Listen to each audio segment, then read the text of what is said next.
My name is Owen Marsh. I was 20 years old when a man who had spent a year grooming my 18-year-old sister online flew from another continent to find her in person. I was the one who met him first. I was the one he handed the note to. And I was the one who had to run to my sister's school with that note in my sleeve before he got there ahead of me. Drop a comment if you grew up in the early internet era and had experiences on chat rooms you still think about. Keep listening, because this is 3 stories about what happens when someone online decides to close the distance between a screen and your front door. Cody 240. My sister Grace and I grew up in a small town in Kent, England. She was 2 years older than me. When she turned 18, she got her first laptop for her birthday, a Sony Vaio, and for the first 6 months of owning it, she was on it every waking moment she was home. The site was called Chat Avenue. It was a general chat platform with different topic rooms. Grace was social and funny and made friends easily, which meant she quickly became a regular in a specific community there. Within a few months, she had been made a moderator. That meant she had responsibilities to the site, and she took them seriously, which meant she was on even more than before. She had a lot of regular contacts. But there was one person she talked to more than anyone else by a significant margin. His username was Cody 240. He introduced himself as a 15-year-old from Manchester. We assumed at first he meant Manchester, England, which would have made him local. We found out later he meant Manchester, New Hampshire. Even at 20, I could see what the dynamic was, though I would not have had the vocabulary for it then. He was obsessively attentive. When Grace got home from university, he was already online waiting. They would talk for hours. I slept in the bunk below her, and many nights I drifted off to sleep while she was still at her desk. The dim light of the laptop screen above me, her voice low and steady as she talked to him. He would use the webcam sometimes, but never his face. He kept the hood of his sweatshirt pulled up and his head angled down.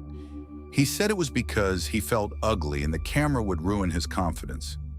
Grace accepted that explanation. I heard it and did not think to push back. He was kind to her most of the time, but sometimes he was not. If she was not online immediately when she got in, he would start spreading rumors about her in the chat rooms, telling other users things about Grace that were completely fabricated, damaging things designed to humiliate her publicly in the community she'd helped build. She would come to me in tears some evenings. He would be banned under that username and then come back under a different one with an apology and a story that made the people who ran the community feel sorry enough for him to let him back in. She tolerated this cycle for almost a year. In March, she finally had enough and arranged for him to be permanently banned under any account he tried to create. After that silence, we assumed it was over. The summer came, and Grace was working and socializing, and the whole Cody situation faded into background noise. We stopped talking about it. Then one afternoon at the end of July, my school's lunch monitor came to find me on the playing field during lunch. She said my dad was in the waiting room. This was strange. My dad worked a graveyard shift and would normally be asleep at noon. But I went to the office. The receptionist sent me down the corridor to the waiting room. I pushed the door open. Nobody there. I sat down. I looked at the opaque glass panel beside the door. A silhouette outside, standing still, not moving or knocking, just standing there on the other side of the frosted glass. I said, "Dad." The door opened. The man who entered was not my father. He was not anywhere near being a 15-year-old boy from Manchester either. He was somewhere in his late 40s, poorly groomed, wearing jeans and a dark jacket. He was smiling the way people smile in bad dental advertisements, wide and practiced, and completely disconnected from any actual emotion. He looked at me for a moment. Then he took a folded piece of paper from his pocket and set it on the chair next to me. Then he turned and walked out of the waiting room.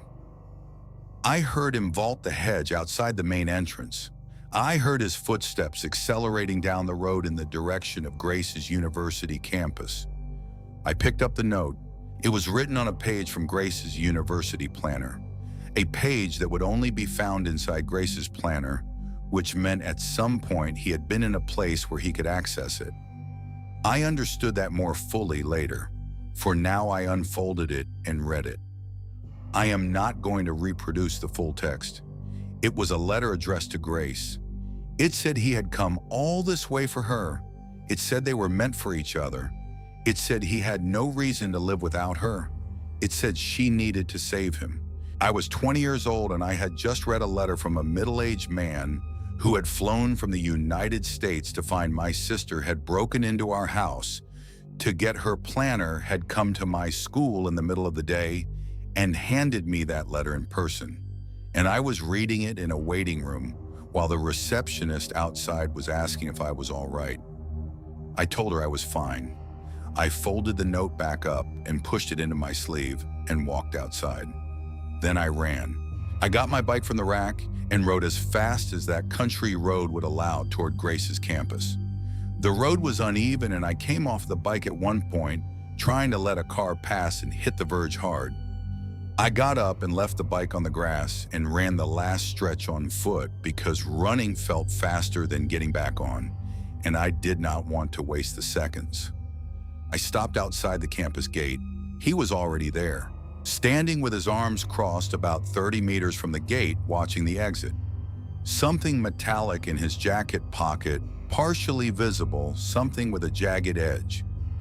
His head was down and he was looking at his phone, waiting. His leg was moving in that fast, anxious way of a person counting down. I put my hood up. I crossed the road on the far side and kept my pace steady and casual, and walked past him without looking in his direction. He did not look up from his phone. Grace's cohort had their last 2 periods on Tuesdays at a nearby church. I had remembered that. I had maybe 5 minutes. I got to the church as her group was coming out. She was with 2 friends.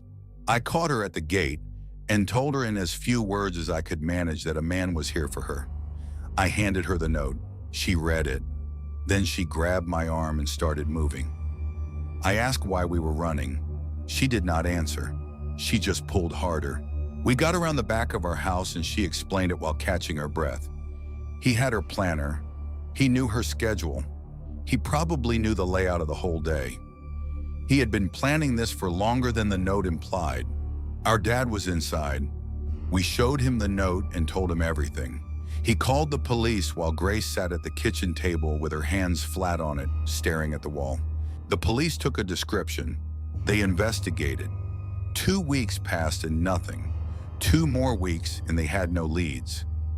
It was like the man had materialized from a server somewhere and then dissolved back into nothing. Grace stopped using Chat Avenue entirely after that. Not just because of what had happened, but because people on the site kept reporting that a new account had appeared, saying he was coming back for her, and she would regret leaving the love of his life. We never found out who he was. We never confirmed with certainty that it was the person behind the Cody240 account. But we knew, the planner, the note addressed to her by name, the timing, the man in the waiting room with his practiced smile standing in a school building in Kent, England, knowing exactly where to be. He flew from America to find her. We never found him. Kane. The second story is mine. I was 22 when it began and 23 when it ended, and I am including it because it demonstrates something about online relationships that I think people still misunderstand. It started on AOL. I was on a role-play chat room that had a small but consistent community of people who wrote collaborative fiction together. I was into it because I had always liked writing, and the chat format suited me. I had online friendships through that community that felt genuine and meaningful. Kane showed up in the room one evening. He was in his late 20s. Dark hair, lanky build, a particular brooding aesthetic he maintained consistently across his profile pictures. He was a good writer. The early months of interacting with him were genuinely enjoyable because the collaborative writing was engaging and he took it seriously. The shift was gradual, not a single moment, but a series of small moves, each one slightly further than the last, each one easy enough to push back on individually, but harder to see as a pattern while you were in the middle of it. He started steering the collaborative writing toward more sexual scenarios. I pushed back. He accepted the pushback and moved on. Then he tried again from a different angle a few weeks later. I pushed back again. The cycle repeated. Outside the writing, he started asking personal questions. Not immediately invasive ones. Questions that seemed friendly and led to answers that revealed more about my life and location than I would have given in a single direct question. By the end of 6 months, he knew what city I lived in. He knew approximately where I lived within it. He knew what I did during my days. He started pushing to meet in person. I declined. He escalated. He told me he had been given a ride to the area around my apartment complex and would wait outside the gates until I came home from wherever I was. The message was designed to make me feel like meeting him, somewhere controlled, was safer than him showing up unannounced. I agreed to meet at a movie theater I frequented. The day before the meeting, I backed out. The feeling I had after agreeing was specific and sustained, and not something I could rationalize away. I told him I was not ready. He accepted this. He continued talking to me as if nothing had changed. What I did not know was that he was still paying attention. I had a habit of putting things in my AOL away message. When I was going out, I would note it. Going to the movies, out with friends, things I put there automatically because it was how people communicated availability in that era without giving it much thought. 2 weeks after I backed out of the meeting, I went to that same movie theater with a friend. I had not told Kane specifically, but I had put something in my away message that gave him enough to act on. I left the movie early to use the bathroom. I was walking back through the lobby and I saw him. He was facing away from me. I recognized him from his profile pictures immediately, the specific set of his shoulders, the dark cabbie hat he always wore. He was standing near the concession area. He had bought a ticket. He had driven 30 minutes to get there. I turned and walked the other direction without changing my pace. I went back through the screening room and out the side door and stood outside in the parking lot, telling myself to breathe evenly until my friend came to find me. I did not tell Kane I had seen him. I spent 2 days deciding what to do. Then I went back online. He said he had been at the theater that day, but had not seen me. He said everyone who had walked by had looked at him strangely because he was sitting alone. He said he thought it was fate that we kept missing each other. I listened to this and said nothing about what I knew. Several weeks later, he came back to the same theater. My friend spotted him on a bench near the entrance. I froze when she pointed him out. He had positioned himself where he could see both the front entrance and the parking lot exit. He had both approaches covered. I blocked him that night and never went back to that screen name. Years later, I searched his name and the city he had told me he lived in. The first result was his mugshot. He had been arrested for breaking and entering into a local woman's home. Multiple times, she had filed reports stating he had been stalking her for months before the break-ins began. He found someone who did not get away. I think about her sometimes. The woman whose name was in that news article. I think about the fact that the only difference between her situation and mine was that I had a friend who pointed him out on a bench and that I ran. The one who wore my name. The third story is the one that lasted the longest. It started when I was 19, and it did not fully end until my late 20s, and even now I am not certain it is over. It began on a chat platform in the early internet era. I was part of a small community, a group of regulars who knew each other well and had been talking for months. We had our own system for verifying each other because the platform allowed anyone to use any username. I had given my school ID number to the 2 people I trusted most in that community as a way of confirming my identity if it was ever questioned. One afternoon, I logged in and found that I was already logged in. My username appeared twice on the user list.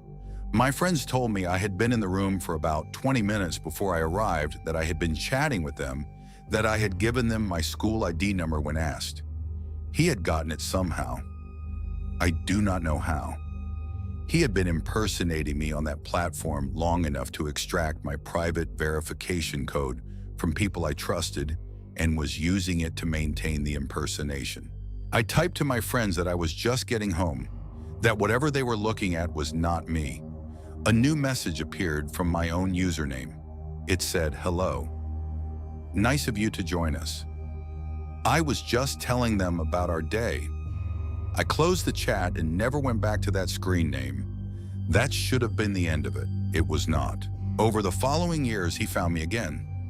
Every time I built a new online identity in a new community, a different username, a different platform, he eventually appeared. My username would show up twice. My new friends would tell me I had been there before I arrived. I would close the account and move on. By the time I was in my mid-20s, I had mostly stopped using open platforms. I had a small circle of established contacts and I communicated primarily within that circle. I had not encountered him in several years. I thought the pattern had broken. Then my work phone showed a voicemail notification. I played the message. A voice modified by something electronic, low and distorted, said 2 words, "I found you." I sat in my office chair and felt the exact cold I had felt at 19, the physical response of a threat that had been dormant for years suddenly active again. I tried to trace the number. It was blocked. After that, I started noticing things that I could not individually call evidence. A car that appeared on my dead-end road 2 evenings in a row, turning around in my driveway and leaving. A vehicle that seemed to change lanes with me on the highway one night, staying on my tail when I moved right, switching when I moved left, high beaming me until I turned into my neighborhood. Possibly coincidence, possibly nothing. I do not know if the man who followed me on that highway was the same person who spent years wearing my name in chat rooms. I cannot prove a connection. The original incidents were traceable to IP addresses that no longer exist. The voicemail number was blocked. There is no chain of evidence that a court would recognize. What I have is pattern recognition. The specific feeling of being watched encountered so many times across so many years on so many platforms that I recognize it now the way you recognize a face. I sleep with a loaded gun in the nightstand drawer. That is not a dramatic statement. It is just what is true about my life at this point. He spent years impersonating me online. He knew how I wrote. He knew my humor. He knew my turns of phrase well enough to pass as me to people who knew me well. He was collecting information about me the way a researcher collects data systematically, over time building a picture that had more detail in it than any single conversation would suggest. What someone does with that level of knowledge about a specific person is a question I have been sitting with for over a decade. I do not have the answer. I do not think I want it. What these 3 have in common. I want to close by naming the thread that connects a man who flew from New Hampshire to Kent, a man who drove 30 minutes twice to a movie theater with exits covered, and a man who spent 10 years finding me across platforms and usernames. Patience. All 3 of these situations were not impulsive. They were not random. They were the product of sustained investment over months or years. The man behind Cody, 240, maintained a relationship with my sister for almost a year before he got on a plane. Kane spent 6 months slowly extracting information before he drove to a theater. The man who wore my name spent at least a decade in a specific ongoing project that I was the subject of. That patience is the thing that makes them harder to recognize in real time. A person who is dangerous in a visible, immediate way is legible. You can see the threat, you can name it, but patience reads as something else. It reads as interest, as friendship, as someone who cares enough to keep showing up. The boundary between genuine care and sustained fixation is not always visible from inside the relationship. Sometimes you only see it clearly in retrospect from the other side of a man standing at a school gate with something metallic in his pocket, or a friend pointing at someone on a bench and saying, "Is that him?" or a voicemail that says 2 words in a modified voice. Trust what makes you uncomfortable before you can fully explain why. The feeling that arrives before the evidence is still information. Cain gave me that feeling when I agreed to meet him, and I acted on it. Grace did not have the luxury of the feeling arriving in time. Pay attention to who is waiting for you when you get home. Not in the abstract sense. Literally, who knows your schedule? Who knows your location? Who built that knowledge incrementally, piece by piece over time? And go check who has been reading your away message.